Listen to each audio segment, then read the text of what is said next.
નથી રે ગોપીચંદ મને કોઈએ દુભાવ્યા,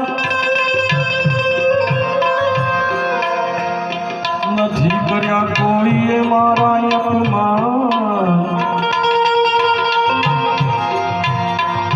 પણ દીકરા આવી રે તારા રે દીકરા તારા બાપની હતી।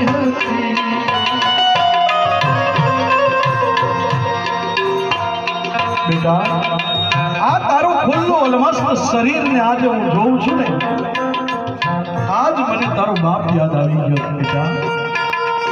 બેટા સુંદર ગોરું બદન હતું, અલમસ્ત શરીર હતું, અને એ પણ 92 લાખ માંડવાનો રાજા હતો। માં હું થયું બસ તારો બાપ પણ મૃત્યુ પામ્યો દીકરા। આ કાયાની કોઈ કિંમત નથી।